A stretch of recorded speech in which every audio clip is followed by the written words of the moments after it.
The massive cargo ship Stellar Horizon shuddered as it dropped out of hyperspace near the Kepler station. Captain Zara Voss rubbed her tired eyes and stared at the sprawling space station that served as the galaxy's most notorious trading hub. Ships from dozens of species clustered around the station like metal insects drawn to light. "Another delivery run," muttered her co-pilot, Jake Morrison, as he guided their ship toward the docking bay. "What's the cargo this time?"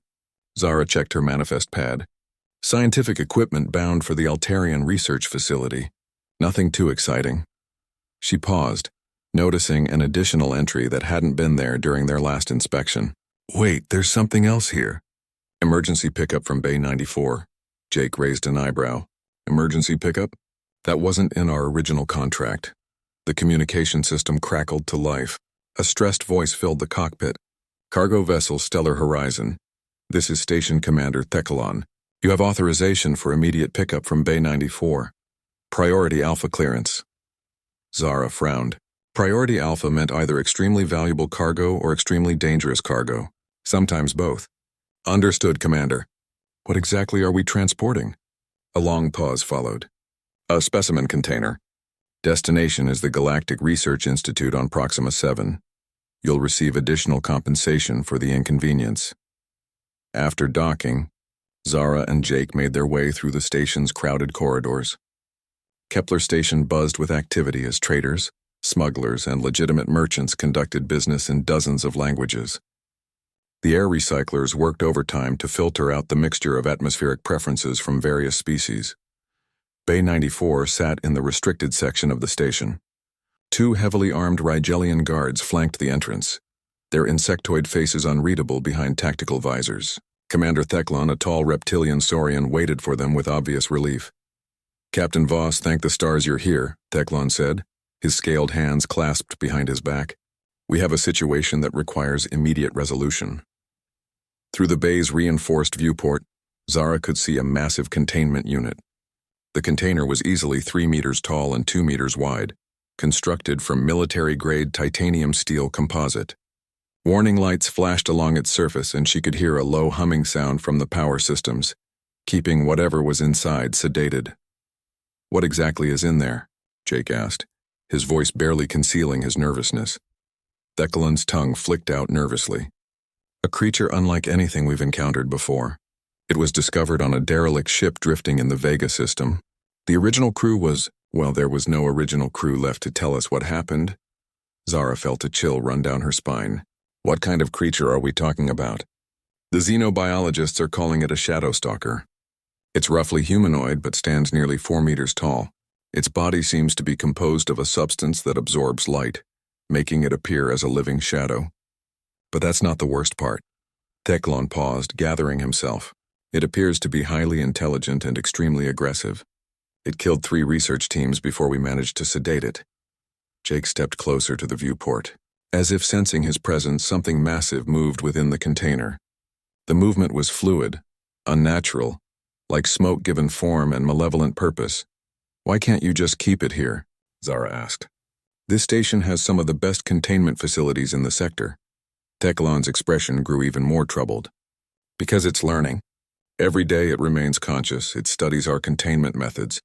Yesterday it nearly escaped by manipulating the electronic locks through some form of electromagnetic interference we don't understand. The Research Institute has specialized facilities designed for exactly this type of threat. And you want us to transport this thing across 3 systems?" Jake's voice cracked slightly. "The container is completely self-contained with its own power source and life support systems. The sedation system has enough reserves for a 2-week journey. Your trip should take less than 5 days." Theclon gestured to his aide, who handed Zara a data pad. "The compensation is substantial." Zara's eyes widened at the figure displayed on the screen. It was enough to pay off their ship and fund comfortable retirements. That's a lot of credits." "The Galactic Research Institute is very motivated to acquire this specimen. They believe it could represent a new form of life entirely, possibly even artificial in origin. The scientific implications are staggering. Despite the generous payment, something felt wrong about the whole situation. Zara had spent 15 years hauling cargo across the galaxy, and her instincts had kept her alive through encounters with pirates, system failures, and worse. Those same instincts were screaming warnings now. "What aren't you telling us?" she asked directly. Theclon hesitated, then spoke quietly. "The creature seems to respond differently to various species. With saurians like myself, it shows pure aggression. The same with Rigelians, Altarians, and every other species we've exposed it to. But there was one incident." He trailed off. "What kind of incident?" Jake pressed. "A human maintenance worker accidentally entered the containment area while the creature was conscious. We expected the worst, prepared for another casualty. But instead of attacking, the creature simply watched him. It didn't move, didn't show any sign of hostility. The worker was able to complete his repairs and leave without incident." Zara and Jake exchanged glances. "You think it reacts differently to humans?" Zara asked. "It's possible. Human psychology and biology are unique among known species. Perhaps there's something about your species that resonates with it." The implications hung in the air. If the creature truly responded differently to humans, it might explain why they were being specifically recruited for this job. It also meant they might be the only ones capable of safely transporting it. "The container's systems are automated," Theclon continued. "You won't need to interact with the creature directly. Just deliver it to Proxima 7, collect your payment, and walk away rich." Zara studied the containment unit again. Whatever was inside shifted again, and she could swear she felt eyes watching her through the reinforced walls. The rational part of her mind said to walk away, find another cargo run, and forget about this whole situation. But the credits were too good to pass up, and her ship needed major repairs that would otherwise take years to afford. Sometimes in the cargo business you had to take risks to survive. "We'll do it," she said finally, "but I want full disclosure on the creature's capabilities and a complete technical manual for the containment system." Theclon nodded eagerly. "Of course. My team will transfer everything to your ship's computer. You can depart as soon as the container is loaded." As they watched the loading crews carefully maneuver the massive container into their cargo hold, Jake moved closer to Zara. "Are you sure about this? Something feels off about this whole deal." Zara watched the warning lights pulse on the container's surface. "Maybe. But we need the money, and if this thing really does react differently to humans, we might be the safest option for everyone involved." Neither of them realized that deep within the container, something ancient and hungry had awakened, and it was very interested in its new human companions. The stellar horizon hummed quietly as it cruised through hyperspace toward Proxima 7.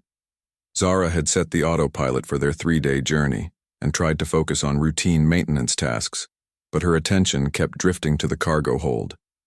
The container's status lights were visible through the security monitors, pulsing steadily to indicate normal sedation levels. Jake emerged from the galley with 2 cups of synthetic coffee. "The creature's been quiet for the past 18 hours. Maybe this won't be as complicated as we thought."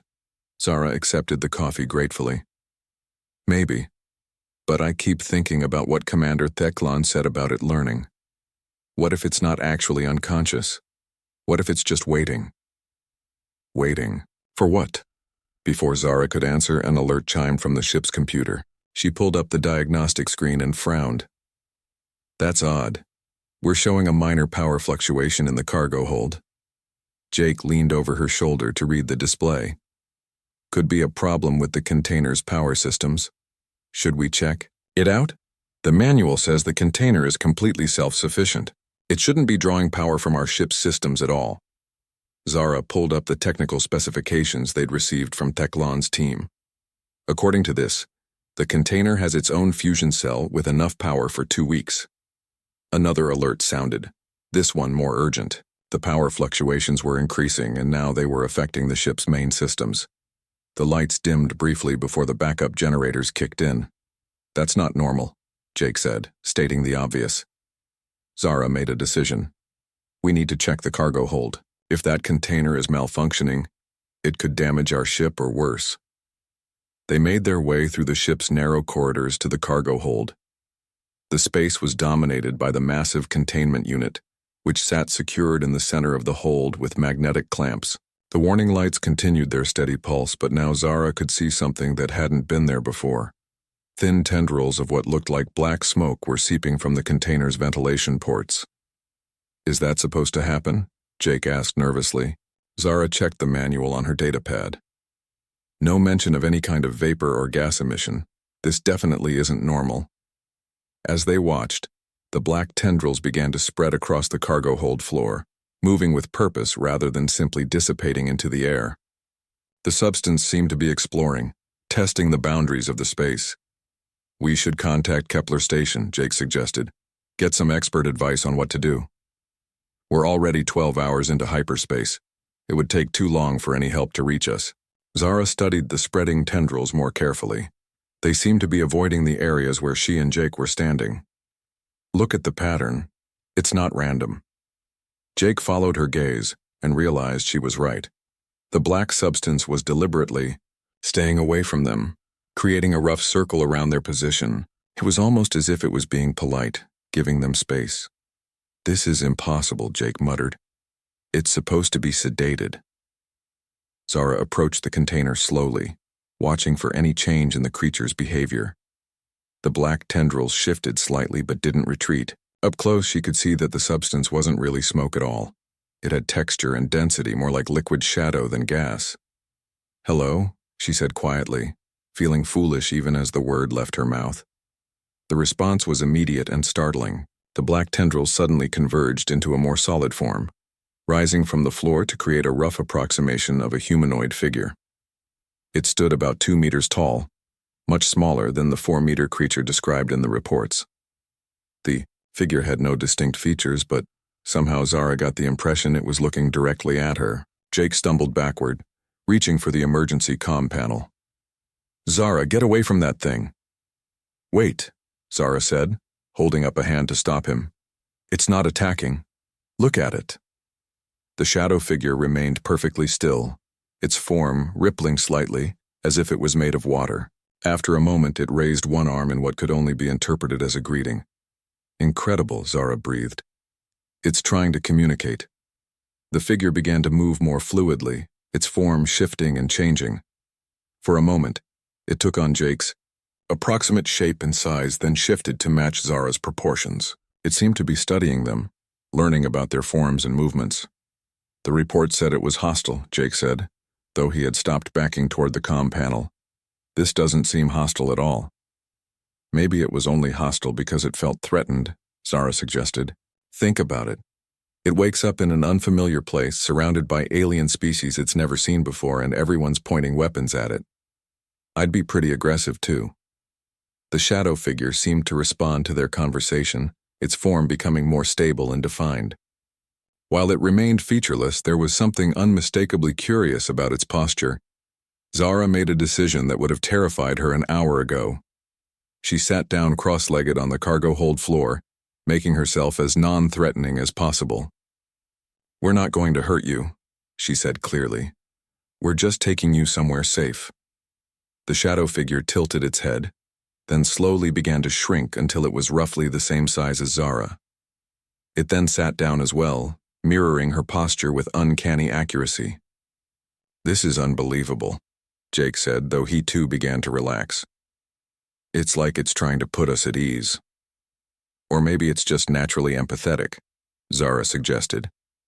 "Some Earth animals can sense emotions and respond accordingly. Maybe this creature has similar abilities, just more advanced."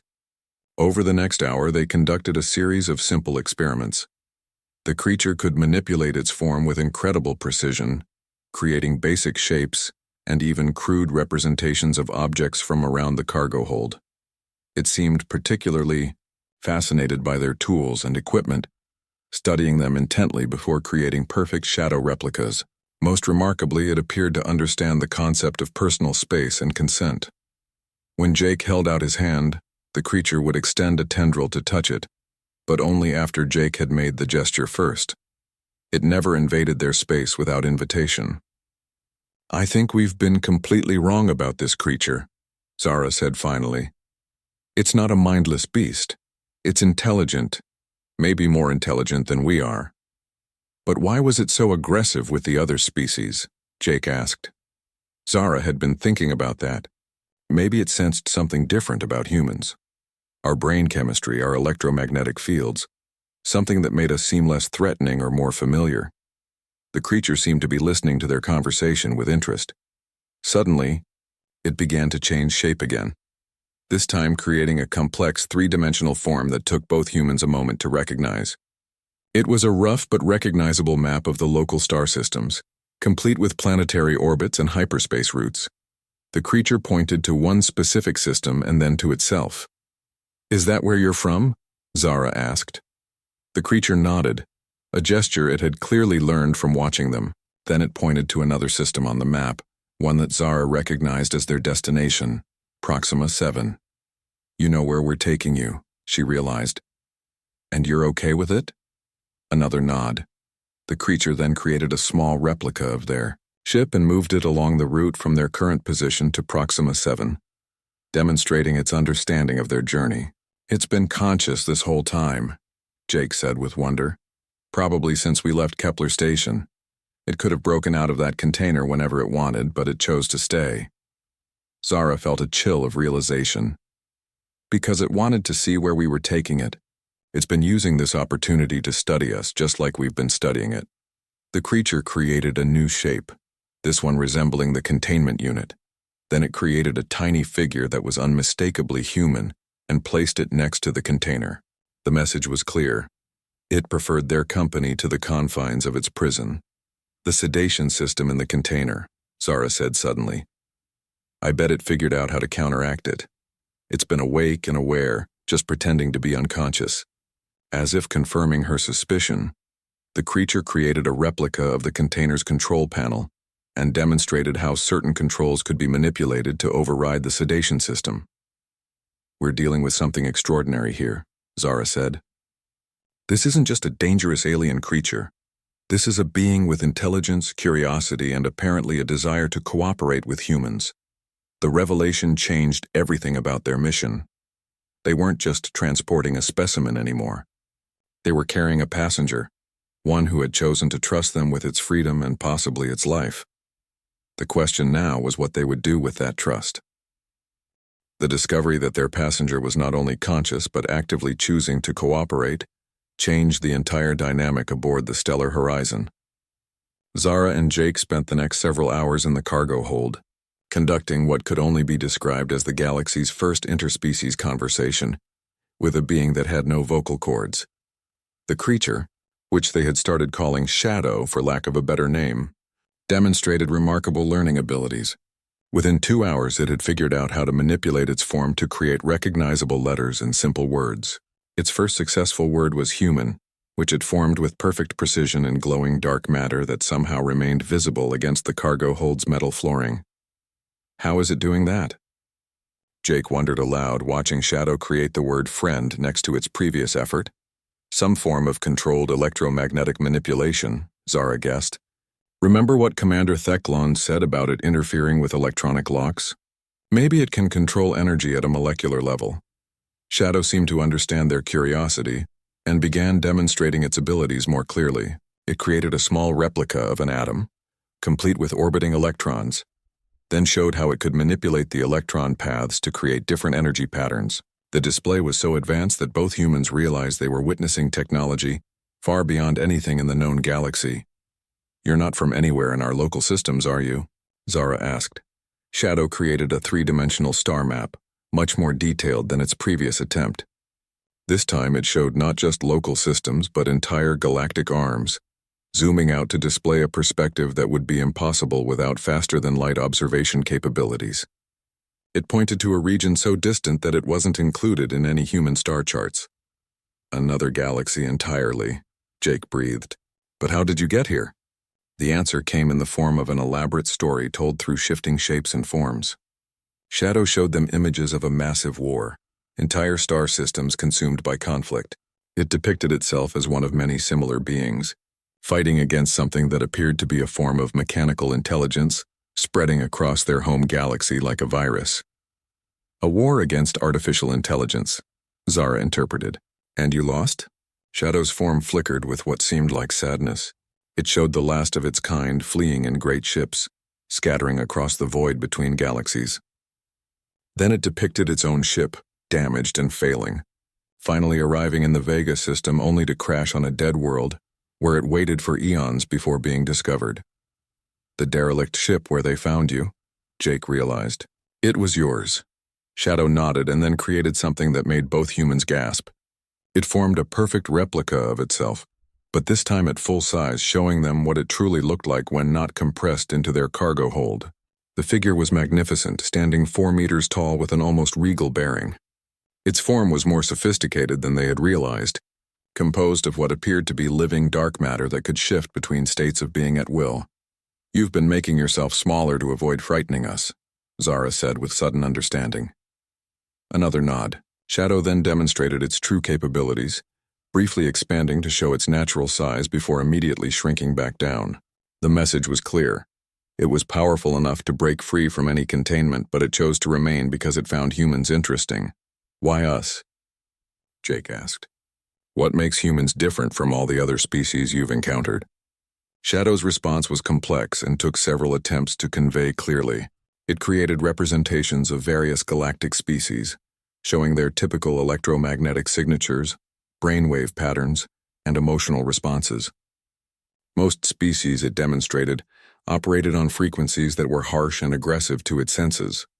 But humans operated on a different frequency entirely, one that resonated with Shadow's natural harmonic patterns. "We're compatible," Zara said slowly, "like tuning forks that vibrate at the same frequency." Shadow created the word harmony and placed it between representations of itself and the humans. But their peaceful interaction was interrupted by an urgent alarm from the ship's bridge. Zara and Jake rushed to the cockpit with Shadow flowing behind them like a dark river. The navigation display showed 3 ships dropping out of hyperspace directly in their path. "Pirates," Jake said grimly, recognizing the non-standard ship configurations, probably hoping to catch a lone cargo hauler. The lead ship was already broadcasting the standard pirate ultimatum: surrender cargo and credits, or be destroyed. Zara looked at their options and didn't like what she saw. The Stellar Horizon was a cargo hauler, not a warship.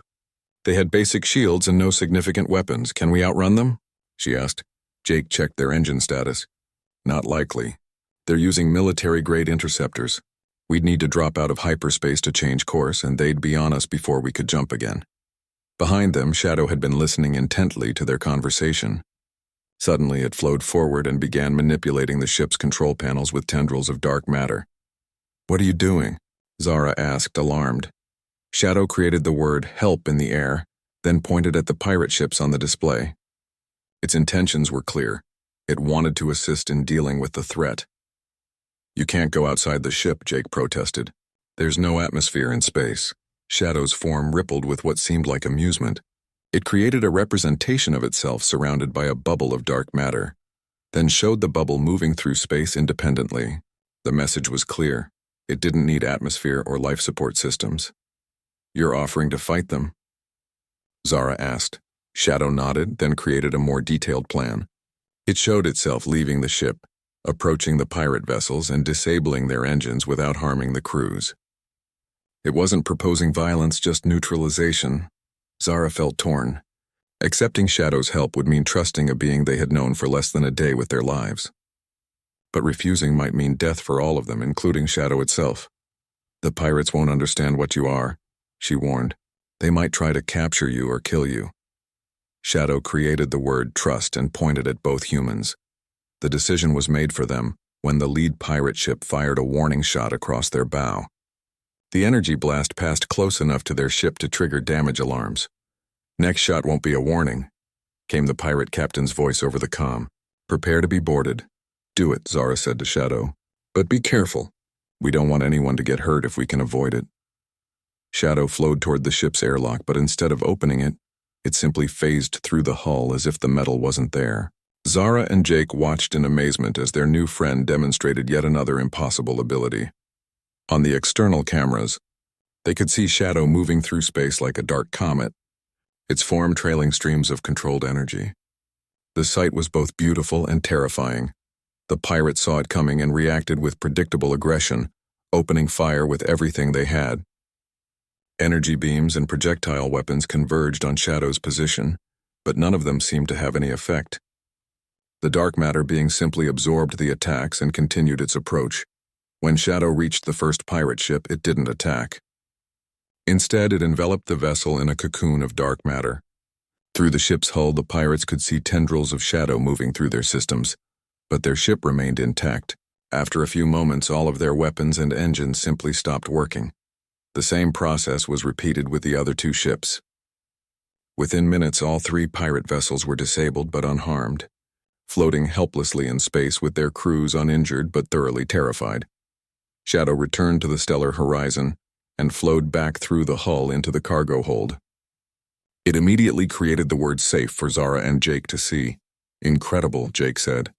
It neutralized 3 armed ships without firing a single shot. Zara was already on the comm, broadcasting on emergency frequencies to report the disabled pirate ships to the nearest patrol station. The pirates would be picked up by authorities and their crews would face justice without any loss of life. Thank you, she said to Shadow when they returned to the cargo hold. You saved our lives. Shadow created a new word. Family. The meaning was clear. In the space of a single day, they had gone from cargo haulers transporting a dangerous specimen to a found family of 3 very different beings who had chosen to trust each other. But as they resumed course for Proxima 7, Zara couldn't help but wonder what would happen when they reached their destination. The Galactic Research Institute expected a sedated specimen for study. Instead, they would be delivering a sentient being with capabilities that could revolutionize understanding of physics and biology. The question was whether the researchers would see Shadow as a person deserving of rights and freedom, or simply as a more interesting specimen to be studied and contained. That decision, Zara realized, would determine not just Shadow's fate, but the future relationship between humanity and potentially the most advanced being ever encountered in the galaxy. As the stellar horizon approached Proxima 7, the weight of their situation settled heavily on Zara's shoulders. She stood in the cargo hold watching Shadow practice creating increasingly complex words and phrases in the air. The being had progressed from simple nouns to full sentences, demonstrating an intelligence that was clearly far beyond what anyone had imagined. Research Institute expects sleeping prisoner, Shadow had written in flowing dark letters. I understand problem. Jake paced nervously nearby. We can't just hand you over to them like some kind of specimen. You're a person, not a lab rat. But we signed a contract, Zara reminded him. If we don't deliver, we forfeit the payment and could face legal action for breach of contract. Shadow created new words. I have solution. Trust me. Before either human could ask what the solution might be, the ship's communication system chimed with an incoming message. The holographic display activated, showing a stern-faced woman in a research uniform. Cargo vessel Stellar Horizon, this is Dr. Elena Vasquez, Director of Xenobiology at the Galactic Research Institute. We're tracking your approach and are prepared to receive the specimen. Please maintain current course for docking Bay 7. Understood, Dr. Vasquez, Zara replied. We'll be docking in approximately 4 hours. Excellent. I trust the containment unit has maintained proper sedation throughout your journey. Zara felt Shadow's attention focus intently on the conversation. The container systems have been functioning within normal parameters. Good. We have a specialized containment facility prepared. This specimen represents a breakthrough in our understanding of exotic matter physics. The data we collect could revolutionize energy manipulation technology. The casual way Dr. Vasquez referred to Shadow as a specimen and data source made Jake's jaw clench. Shadow, meanwhile, had begun creating something new in the air. It was a detailed schematic of the Research Institute's layout, pulled from databases that shouldn't have been accessible from their current distance. How do you know what their facility looks like? Zara asked quietly after ending the communication. I have been listening to their transmissions, Shadow explained through flowing text. Their containment system is designed to hold simple matter beings, will not work on dark matter entity. So you could escape whenever you wanted? Yes. But escape not best solution. Humans and shadow beings could benefit from cooperation, need better approach.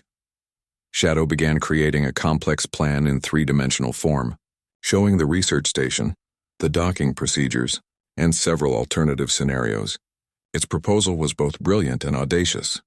You want to pretend to be unconscious during the transfer, then reveal yourself once you're in a controlled environment? Jake interpreted. Correct. We'll demonstrate consciousness to researchers slowly.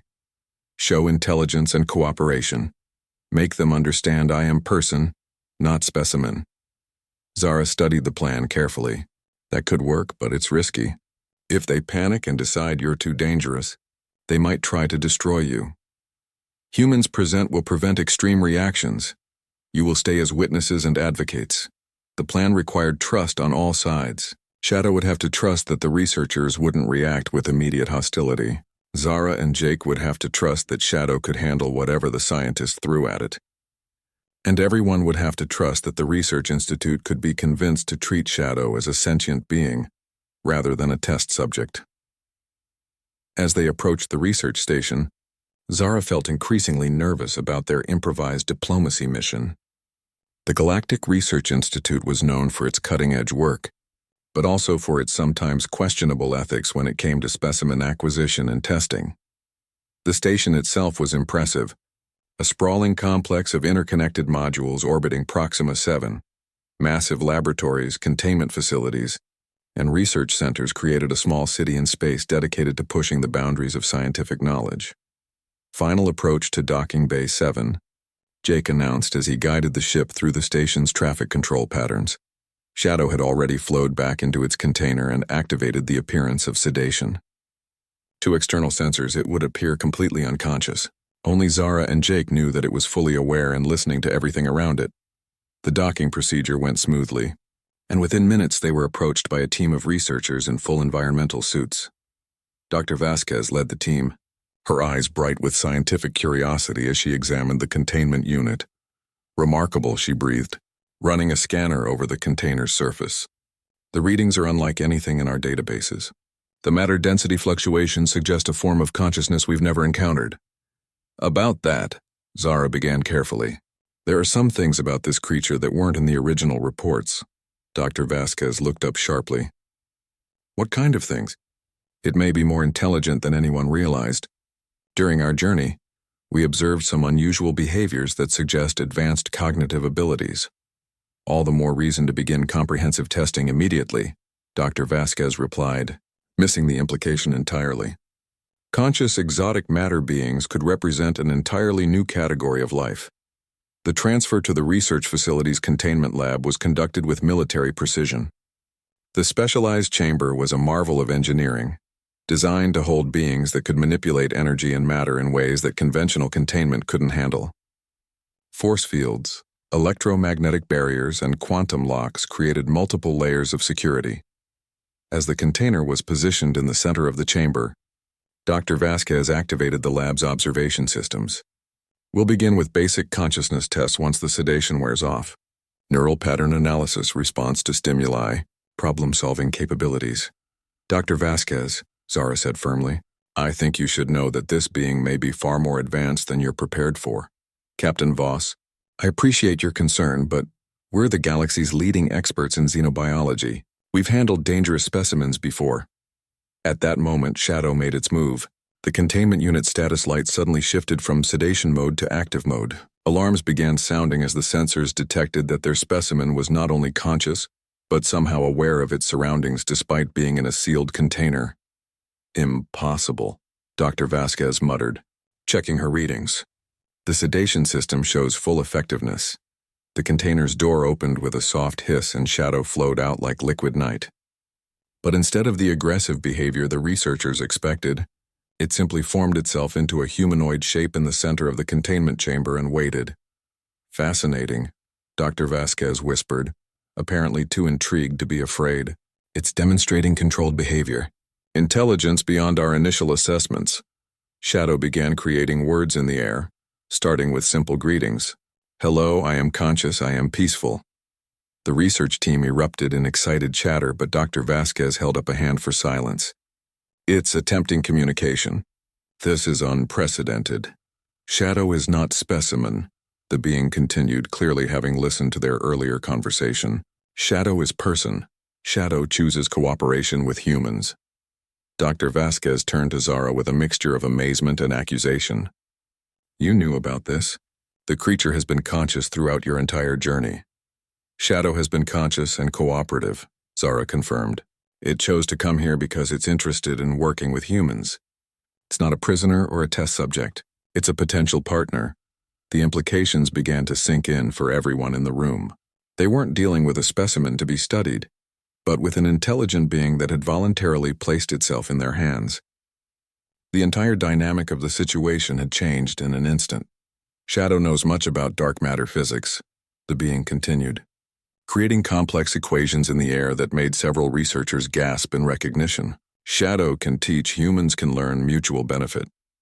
Dr. Vasquez stared at the floating mathematics, her scientific training warring with protocols that had never anticipated a scenario like this. These equations, they're solving problems we've been working on for decades. Shadow escaped from war in distant galaxy, the being explained, creating visual representations of its story. Shadow's people fought machines that consumed worlds. Shadow knows technology that could help protect this galaxy. The room fell silent as the implications became clear. They weren't just dealing with an intelligent being, but potentially with a refugee carrying knowledge that could benefit all known species. Dr. Vasquez, Zara said quietly, I think we need to reconsider the entire nature of this situation. One of the younger researchers stepped forward eagerly. The technological applications alone could advance our civilization by centuries, if it's willing to share knowledge. If treated as equal, Shadow emphasized, somehow managing to convey firmness despite having no vocal cords, not as prisoner or experiment. Dr. Vasquez looked around at her team, then at the containment chamber that was clearly inadequate for holding a being that could phase through matter at will. I need to contact the Institute's ethics board immediately, and probably the Galactic Council. This situation is far beyond our standard protocols. Shadow understands bureaucracy takes time, the being created patiently. Shadow will wait, but Shadow requests humans Zara and Jake remain as advocates. 3 months had passed since Shadow's formal recognition as a galactic citizen, and the research station had been transformed into a hub of unprecedented scientific collaboration. Representatives from dozens of species worked alongside human researchers and Shadow itself, creating innovations that were reshaping understanding of physics, biology, and technology. Zara stood in the observation deck of what was now called the Cooperative Research Center, watching Shadow work with a team of Altarian mathematicians on quantum field equations. The being had adapted remarkably well to its new role as teacher and researcher, though it still preferred the company of humans above other species. The harmonic resonance calculations are complete, announced Dr. Sarah Kim, one of the human physicists who had become Shadow's closest collaborator. If Shadow's theories are correct, we should be able to create stable dark matter shields within the month. Jake approached Zara, carrying a datapad filled with reports. The progress reports from all departments are incredible. Agricultural applications of dark matter manipulation could solve food shortages across 12 systems. Medical applications could extend lifespans by decades. And the defense application, he shook his head in amazement, are hopefully something we'll never need to use. Zara finished. But that hope was shattered when alarms began blaring throughout the station. Emergency lights bathed the corridors in red as station personnel rushed to their emergency positions. Zara and Jake ran toward the command center, where they found Dr. Vasquez coordinating with military officials. What's the situation? Zara asked. Long-range sensors have detected something in the void between galaxies, Dr. Vasquez replied grimly. Multiple objects, massive in scale, moving toward our galaxy at incredible speed. On the main display, the sensor data painted a terrifying picture. Hundreds of enormous objects, each one larger than a small moon, were approaching in formation. Their trajectory would bring them into the outer rim systems within 6 months. Could be a natural phenomenon, suggested one of the military advisors hopefully. Rogue planets, asteroid fields.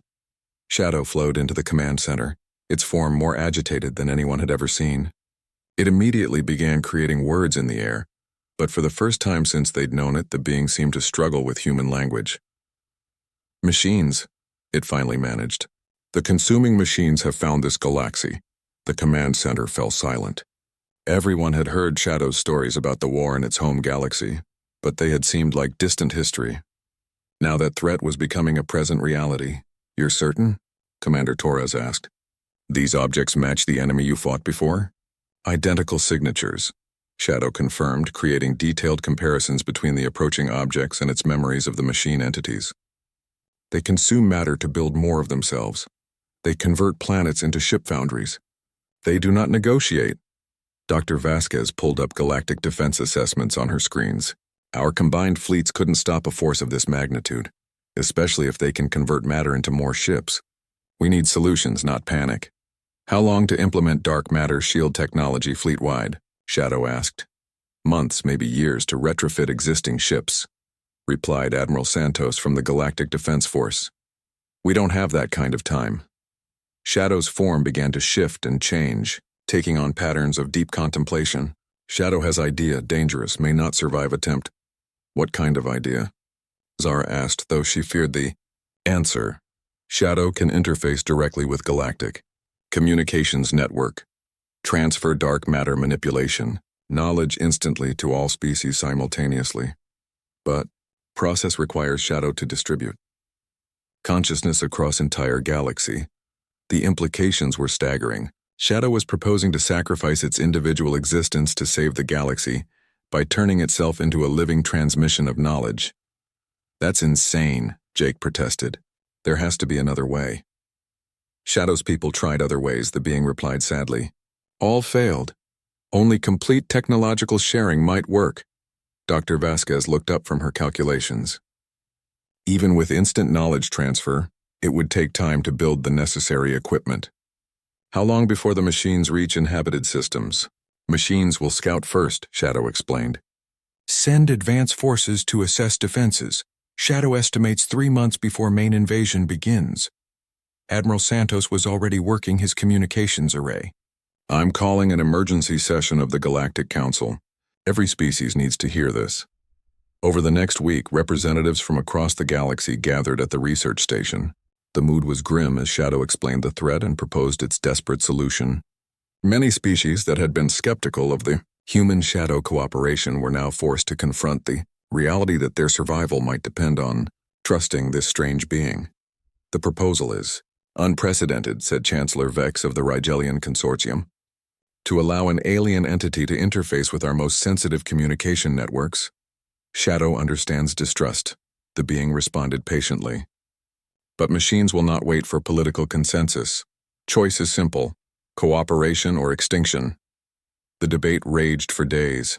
Some species wanted to attempt conventional military solutions. Others proposed fleeing to distant galaxies. A few suggested trying to negotiate with the machines despite Shadow's warnings that such attempts were futile. It was Zara who finally cut through the political deadlock. She stood before the assembled delegates, feeling the weight of speaking, for not just humanity but for Shadow itself. 3 months ago, everyone in this room thought Shadow was a dangerous specimen to be contained, she began. Now it's offering to sacrifice itself to save civilizations it barely knows. If that doesn't prove its character and intentions, nothing will. But the risks, protested Ambassador Chen. If the consciousness transfer goes wrong, we could lose both Shadow and our communication networks. If transfer fails, machines will destroy networks anyway, Shadow pointed out. Nothing to lose by trying. Dr. Kim presented the technical aspects of the proposal. We've run simulations based on Shadow's physiology. The consciousness transfer is theoretically possible, but we're dealing with technologies beyond our current understanding. Success rates are impossible to calculate. What about you? Jake asked Shadow directly. What happens to you after the transfer? Shadow's form flickered with what seemed like resignation. Shadow individual will cease, but Shadow knowledge will live in all species. Perhaps Shadow essence will survive in network itself. Uncertain, the vote, when it finally came, was closer than anyone had hoped. 57% of species voted to proceed with Shadow's plan. It was enough to authorize the attempt, but barely. Preparations began immediately. The galaxy's most advanced computer scientists worked with Shadow to design the consciousness transfer protocols. Communication networks were reinforced and synchronized. Manufacturing facilities across dozens of worlds began producing dark matter manipulation equipment based on Shadow's designs. As the countdown to the transfer began, Zara spent as much time as possible with Shadow. The being seemed more philosophical than usual, creating poetry and art in addition to technical diagrams. I'm scared for you, Zara admitted during one of their conversations. Shadow is scared too, the being replied honestly, but Shadow remembers home galaxy dying. Billions of lives lost because cooperation came too late. Will not let happen again.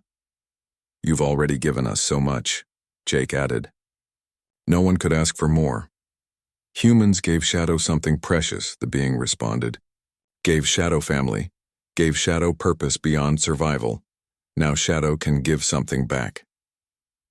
On the day of the transfer, representatives from every major species gathered to witness the attempt. Shadow had positioned itself in the center of a massive quantum processing array that would serve as the interface point for the Galactic network. Ready when you are, Dr. Kim announced from the control station. Shadow turned toward Zara and Jake one last time. Thank you for showing Shadow what friendship means.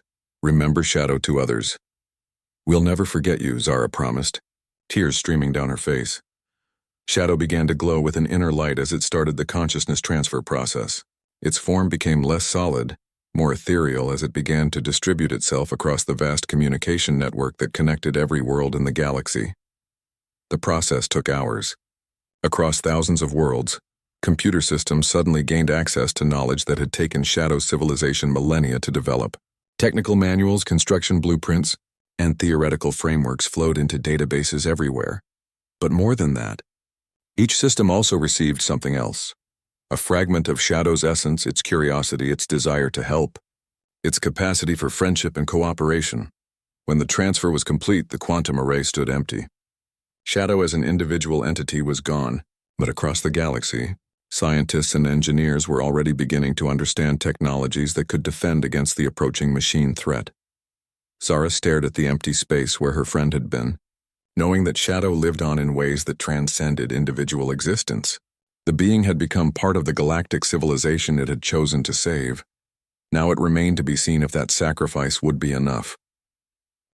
2 months after Shadow's consciousness transfer, the galaxy had transformed into a massive war machine unlike anything in recorded history.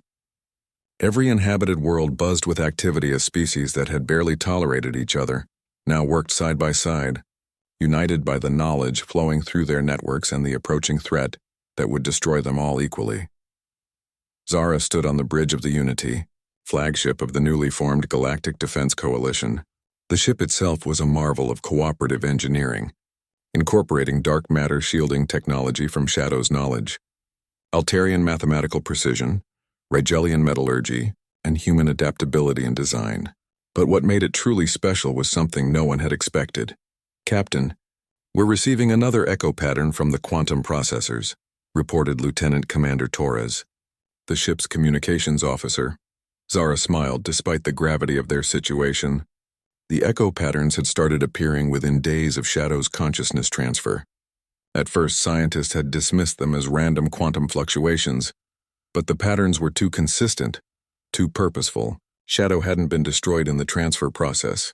Instead, it had become something new, a distributed intelligence that existed within the galactic communication network itself. Put it through the main display, Zara ordered. The holographic projector activated, showing the familiar flowing script that Shadow had always used to communicate.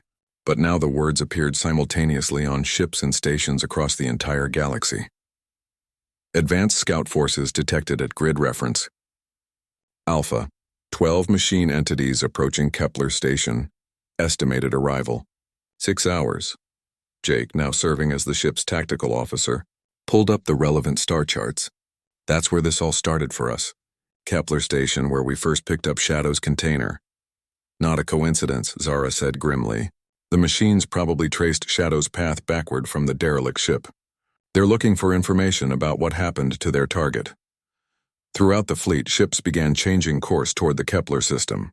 The Coalition's forces had been positioned strategically throughout the galaxy, ready to respond to machine incursions wherever they appeared. This would be their first real test of Shadow's defensive technologies. Admiral Santos coordinated the response from his command ship. All vessels, this is Fleet Command. We have 12 confirmed bogies approaching Kepler Station. Remember, our primary objectives are to test our defenses and gather intelligence on machine capabilities. Do not engage in prolonged combat until we understand what we're facing. As the combined fleet dropped out of hyperspace near Kepler Station, they got their first look at the enemy Shadow had warned them about. The machine entities were unlike anything in known databases. massive constructs that seemed to be part ship, part factory, and part weapon. Each one was roughly spherical, about 5 kilometers in diameter, covered in geometric patterns that hurt to look at directly. "My God," breathed Dr. Kim from her position aboard the science vessel Synthesis. "The mathematical precision of their construction is incredible. They're not just machines, they're perfect geometric expressions of function." "Machines do not create," came Shadow's response across the fleet communications. "Machines only convert. What you see is stolen perfection from consumed civilizations." The machine entities had already reached Kepler Station and were doing exactly what Shadow had predicted. Massive beam projectors extended from their hulls, breaking down the station's matter at the molecular level and drawing the raw materials into their own structures. The process was horrifyingly efficient. "Fleet, this is Admiral Santos. All ships activate dark matter shields and prepare to engage. Let's see how our new defenses hold up." The coalition ships spread into attack formation, their hulls shimmering with the new shield technology. The dark matter fields created a strange visual effect, making the ships appear to be outlined in liquid shadow. The machines noticed the approaching fleet and responded immediately. Energy beams that could have vaporized conventional ships struck the dark matter shields and simply disappeared, absorbed and dissipated harmlessly. "Shields holding at 100%, reported the Unity's engineering officer. "The energy absorption is working exactly as Shadow predicted." But the machines adapted quickly. Within minutes, they switched from energy weapons to projectile attacks, firing streams of matter that had been converted into incredibly dense kinetic projectiles. "Kinetic attacks require different shield configuration," Shadow's voice warned across the fleet. "Adjusting parameters now." Throughout the coalition fleet, shield systems automatically reconfigured themselves. The dark matter fields shifted from absorption mode to deflection mode, creating gravitational distortions that bent the kinetic projectiles away from their targets.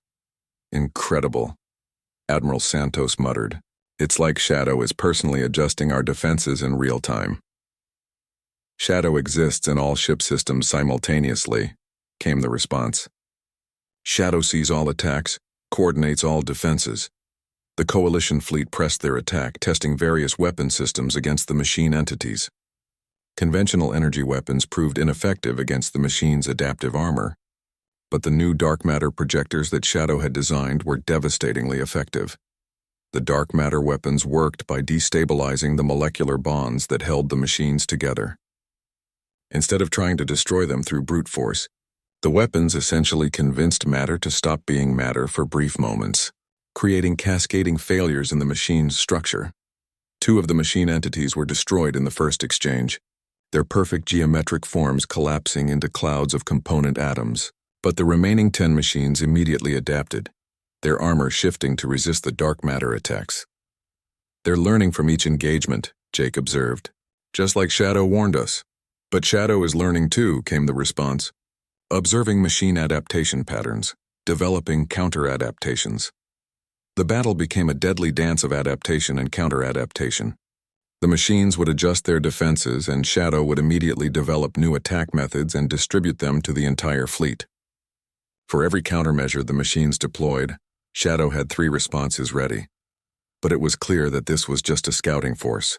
The real test would come when the main machine invasion arrived. "Fleet withdrawal," Admiral Santos ordered after destroying 8 of the 12 scout machines. "We've gathered enough data for now." As the coalition ships pulled back, Zara noticed something troubling on the long-range sensors. The 4 surviving machine entities were not pursuing. Instead, they were systematically scanning the debris field, analyzing the wreckage of their destroyed companions. "They're learning from their losses," she realized. "When the main force arrives, they'll know everything about our capabilities." "Correct," Shadow confirmed. But Shadow also learned from machine tactics. Knowledge flows both ways. During the return journey to the main coalition base, Shadow's distributed consciousness worked tirelessly to analyze the battle data. Improvements to shield systems, weapon configurations, and tactical protocols flowed to every ship in the fleet. But there was something else in Shadow's communications now, something that hadn't been there before the transfer. The distributed intelligence was learning not just about machines and weapons, but about the various species it was helping to defend. Humans show remarkable adaptability under pressure, Shadow observed during one of its reports. Altarians excel at pattern recognition. Rigelians demonstrate exceptional coordination. Each species contributes unique strengths. Dr. Kim, monitoring Shadow's communications from the synthesis, noticed something fascinating. The language patterns are evolving. Shadow isn't just communicating with us anymore. It's becoming part of our collective consciousness. She was right. As Shadow existed within the communication networks of all species, it was beginning to understand not just their technologies but their cultures, their ways of thinking, their hopes and fears.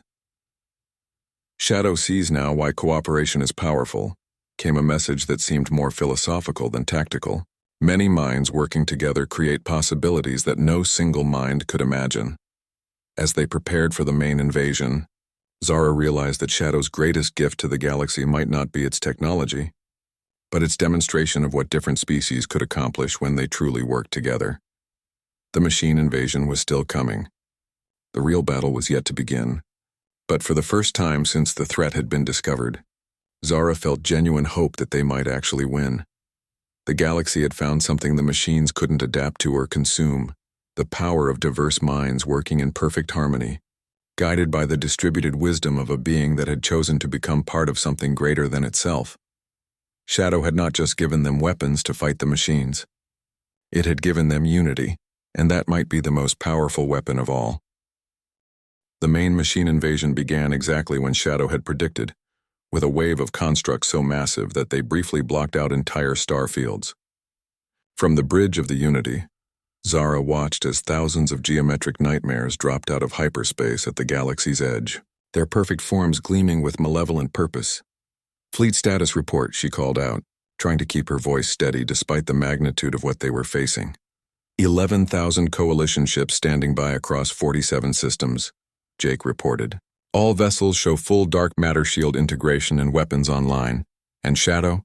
Shadow is ready," came the familiar response, now speaking through every communication system simultaneously. Shadow has prepared surprise for machines. The past month had been a blur of preparation. Shadow's distributed consciousness had worked tirelessly, not just improving their technology but also coordinating the efforts of species that had never successfully cooperated before. The result was a level of unity that no one had thought possible. Admiral Santos coordinated the overall strategy from his flagship, but everyone knew that Shadow was the real commander of their forces. The distributed intelligence could process information from thousands of sources simultaneously and coordinate responses faster than any biological mind could comprehend. "First wave incoming," reported the sensor officer. 300 machine entities heading for the outer colonies. "All fleets, engage according to Shadow Protocol 7, Admiral Santos ordered. The coalition forces spread throughout the galaxy moved with unprecedented coordination. Ships that had never worked together before functioned like parts of a single organism, their movements guided by Shadow's distributed intelligence and their determination, strengthened by months of cooperation. The battle was unlike anything in galactic history.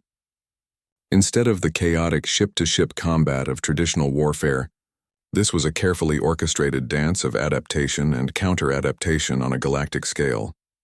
The machines attacked with the same systematic efficiency they had shown at Kepler Station, breaking down everything they encountered and converting it into more machines. But they found themselves facing an enemy that could adapt as quickly as they could, guided by an intelligence that existed everywhere at once. "Implementing Resonance Pattern Delta," Shadow announced as the first wave of machines reached the outer colonies. All ships synchronized dark matter projectors. Throughout the galaxy, thousands of ships adjusted their weapons simultaneously. The dark matter projectors began firing in perfect harmonic sequence, creating interference patterns that overwhelmed the machine's adaptive capabilities. Entire formations of machine entities simply collapsed as their molecular structure was disrupted by the resonance patterns. But within minutes, the surviving machines had adapted, changing their composition to resist the harmonic attacks. Switching to Chaos Protocol, Shadow responded immediately. Random pattern generation commencing. This was Shadow's masterstroke. Instead of using predictable attack patterns that the machines could analyze and counter, The coalition forces began using truly random tactical sequences generated by quantum fluctuation algorithms that Shadow had distributed throughout the fleet. The machines, designed to recognize and counter patterns, found themselves helpless against pure chaos. They couldn't adapt to attacks that had no underlying logic or consistency. "It's working," Dr. Kim reported from the synthesis as she watched machine formations break apart in confusion. "The random attack protocols are preventing their adaptation algorithms from finding stable solutions." But the machines had one final adaptation that no one had anticipated. Instead of trying to counter the chaotic attacks individually, they began linking together into vast networks, sharing processing power to analyze the seemingly random patterns for deeper mathematical relationships. "Machines are networking," Shadow warned.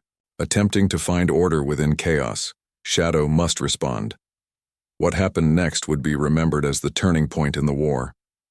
Shadow, existing within the communication networks of every coalition ship, began to do something unprecedented. It started networking the minds of every being in the fleet. "Warning, detecting unusual neural interface activity," reported medical officers throughout the fleet. All personnel are showing synchronized brainwave patterns. But instead of alarm, the crews felt a sense of connection, unlike anything they had ever experienced. Humans, Altarians, Rigelians, and dozens of other species found themselves thinking in harmony, their diverse perspectives combining into something greater than the sum of their parts. "I can feel everyone," Jake said in wonder, his consciousness briefly touching the minds of thousands of other beings across the galaxy. "We're all connected." Shadow learned from biological minds, came the explanation. Now Shadow shares that knowledge, biological. Chaos is different from mathematical chaos, biological. Chaos has heart, the networked fleet began, fighting with a creativity and unpredictability that the machines simply couldn't comprehend. Battle tactics emerged spontaneously from the collective unconscious of millions of minds working together. Ships moved in patterns inspired by art, music, poetry, and dreams rather than military doctrine.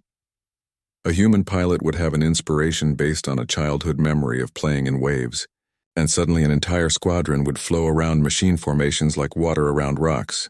An Altarian mathematician would perceive a beautiful geometric relationship, and weapons fire would create three-dimensional patterns that disrupted machine coordination systems.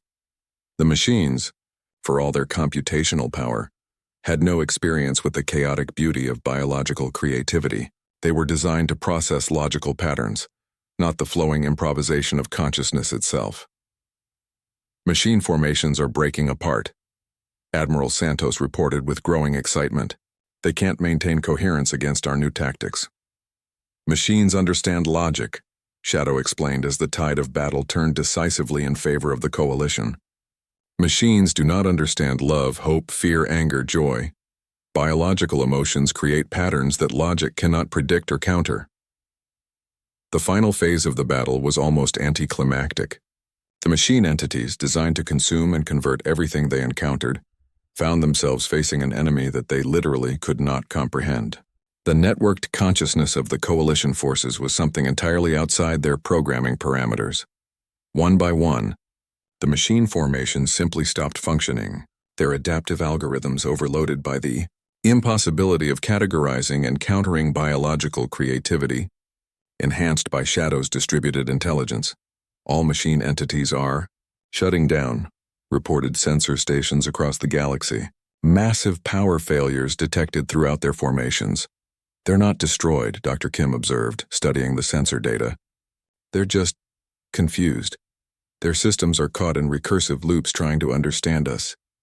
Shadow suggests. "Capture rather than destruction," came the recommendation. "Machines still contain knowledge from consumed civilizations. Perhaps knowledge can be recovered." It was a moment of choice that would define the galaxy's future. They could destroy the helpless machines and eliminate the threat forever. Or they could try to save whatever remained of the civilizations that had been consumed. "All ships, implement containment protocols," Admiral Santos ordered. "We're bringing them home." The aftermath of the war was as transformative as the battle itself.